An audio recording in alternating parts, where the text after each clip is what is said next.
The year is 2003, and one of the most iconic MMOs ever was created. MapleStory. With unique-looking characters in a world built around platforming, this game would go on to define an entire generation of players. After more than a decade of success, fans were now told that the next evolution of the franchise would happen.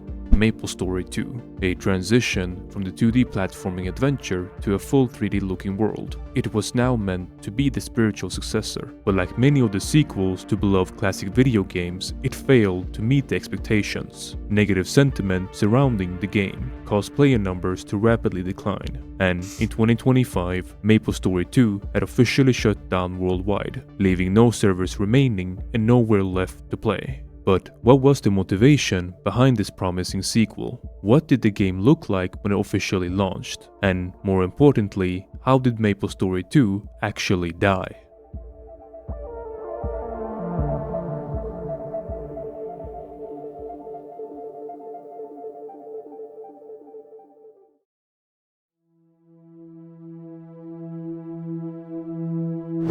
Developed in a South Korean studio by the name of Wizard and quickly acquired by the publishing force Nexon, MapleStory was about to be remembered forever, with over 200 million registered users and billions of dollars in lifetime revenue. It is today regarded as one of the most successful MMOs of all time. The platforming mechanics were really good and easy to learn, as well as 2D visuals that weren't too demanding for most computers. It was also launched at a time when online gaming was growing in popularity. Players collaborating and taking part in a wide range of social activities became a memorable part of the experience. Completing a jump puzzle quest with other players in a party, or team up and find interesting ways to take down certain bosses. But even more importantly, when most video games had to be purchased with real money, MapleStory was doing quite the opposite, offering the ability to play the game entirely for free, while monetizing optional purchases. Cosmetic items that would change your character's appearance, along with other convenience items that would give you an advantage. It was such an influential move that eventually many other live service games would adopt the same business model. And so the combination of good gameplay and ease of learning, 2D graphics that were easy to process, and a free-to-play model that allowed new players to try out the game would pretty much be the perfect recipe for Nexon. It was just very accessible to players all around the world, and it really was impressive to see how it managed to beat so many other MMOs. Now, while MapleStory was doing very well during that time, it wasn't going to stay like that forever. Trying to survive as a live service game in a genre that demands constant updates is not an easy task, especially when you launch something known as the Big Bang, one of the most controversial updates in the game's history. It divided the community for better or worse, and in some ways, it completely changed the game. Around the same time, Nexon introduced an aggressive monetization in the form of pay-to-win,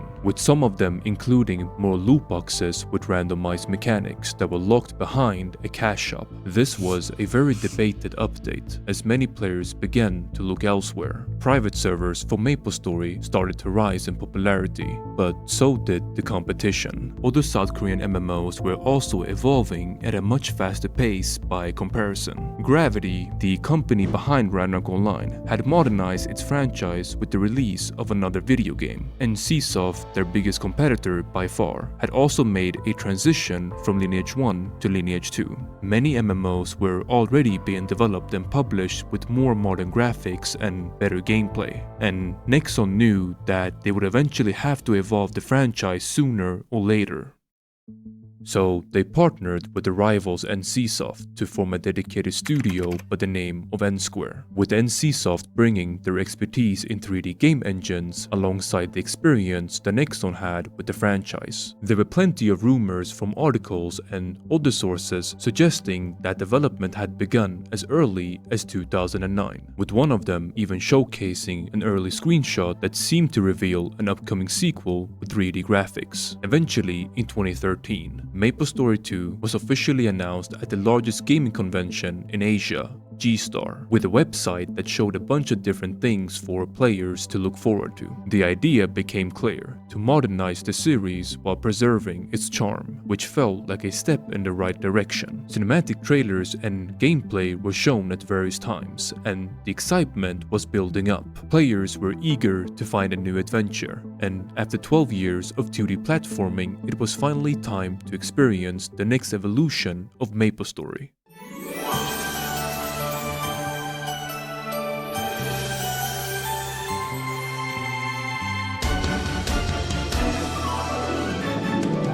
In 2015, MapleStory 2 launched in South Korea before eventually expanding to other regions. Unlike its predecessor, the overall presentation was noticeably different, especially in the art style of its characters. While the platforming was similar, the environments and world featured a Minecraft-inspired aesthetic. And instead of a seamless open-world adventure, players were able to explore different zones with their own biomes and themes. This game was described as MapleStory in full 3D, offering a unique experience that both hardcore and casual players could enjoy. It offered 8 distinct classes, each with its own abilities built for different playstyles, combined with an action combat system that felt fast and responsive. For the hardcore players, they were able to grind dungeons and raids to get better weapons and gear, or to compete against others in PvP across various modes. And much like the original game, there were jump puzzles that you could do, but this time from a different perspective. They had random events that required defeating a certain number of enemies within a time limit, as well as daily and weekly missions that you would complete to receive more benefits for your character. Players that were willing to dedicate more time and effort would most certainly find their place in this game. But in addition to that, where MapleStory 2 really shined was the casual and community elements. The game offered players a lot of freedom and creativity compared to other MMOs. A ton of customization options when it came to designing the outfits for your characters, which included making your own custom skins. You were able to invite others to help build and decorate your own house in many different ways. There were numerous social hubs scattered across towns, where players could talk and simply enjoy spending time together. Many guilds would organize their own social activities, allowing more people to connect with each other outside of combat. Listening to a musical concert and practicing your own instrumental skills was just one of many social elements. And if you wanted to take a break from the intense grind of raiding and making progress, you could then always play the minigames. There were many different modes to compete in to become the ultimate winner, like racing from the starting line all the way to the finish, or having to survive in a small arena to become the last man standing. These events and gameplay modes offered a competitive but chill environment that looked very goofy but fun. And I believe that is what MapleStory 2 was trying to be, a fun but promising MMO with good potential. But that is only what many of us wanted to believe.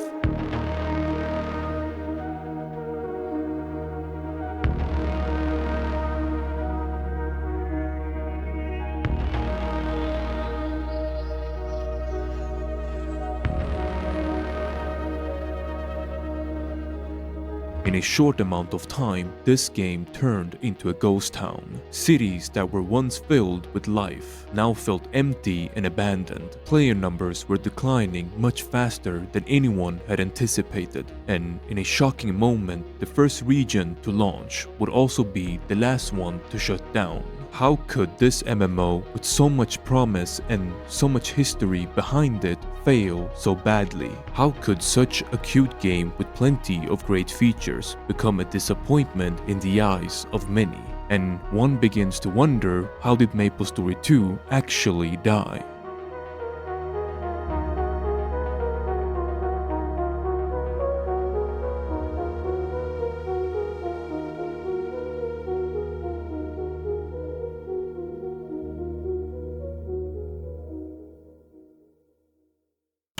Shortly after the South Korean launch in 2016, MapleStory 2 was already struggling pretty badly. The game was declared dead in the East by some players, as it became much harder to find people to play with. a similar pattern was discovered in the West, where the global version was suffering with declining numbers. It became clear that something was wrong, as any live service game losing its audience in this fashion would not be sustainable. And so Nixon began to look for ways to try and bring back the players who had left. They introduced an update known as Restart, which would change some of the systems and features that were disliked. And in 2019, in a similar fashion, they had to release another update known as Project New Leaf for the West. But Nixon also implemented new content in an effort to keep their current players engaged and attract new ones. Much like other MMOs, they released several expansions over time,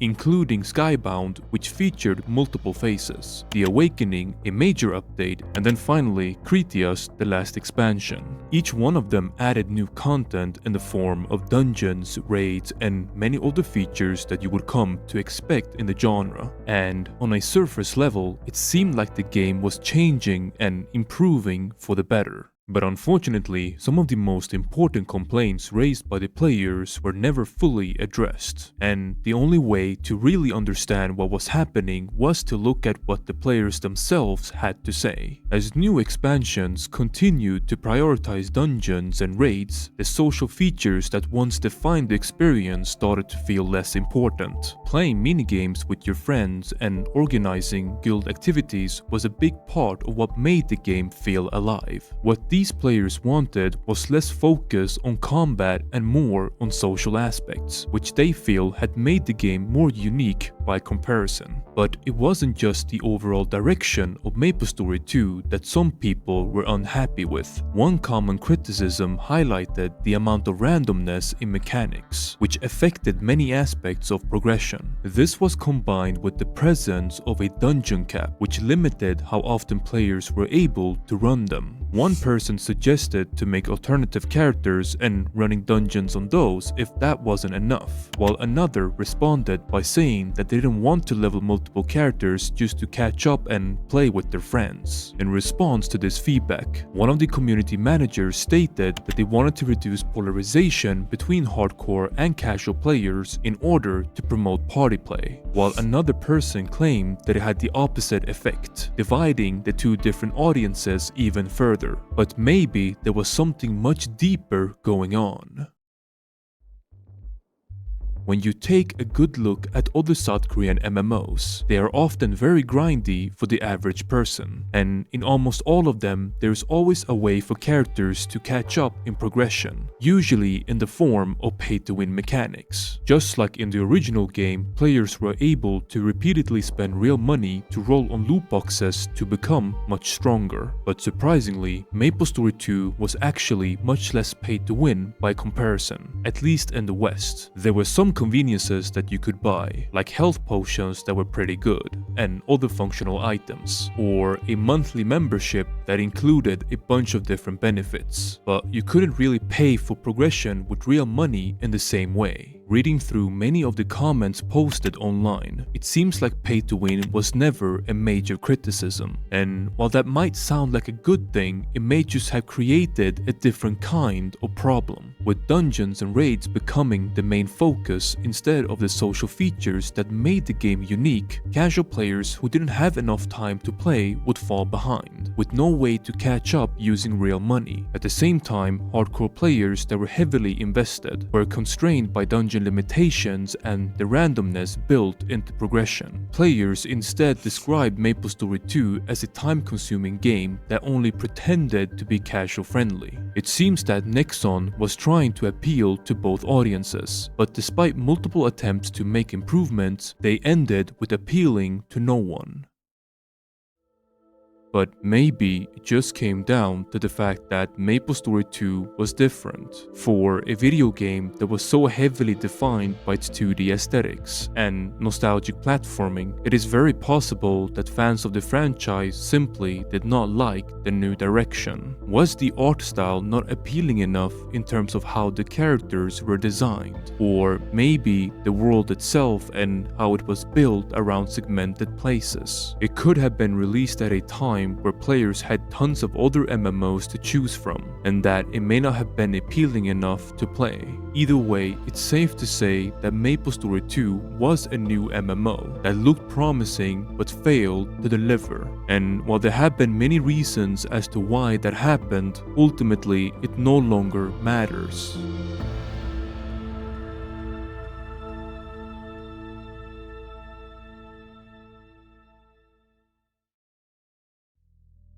It's been a while since I last posted a video on this channel, and since then, the Jeffrey Epstein files have yet to be fully released to the public. Age verification laws have been pushed out globally, which is pretty bad. And unfortunately, that includes video games, specifically MMOs. Many Kickstarter projects never seemed to launch as promised. Ashes of Creation was in development for almost 10 years. It has now shut down and was apparently a scam. And we have yet to learn anything new about the upcoming Riot Games MMO. But the good news is, with more dead video games, that means I get to continue covering them like this one.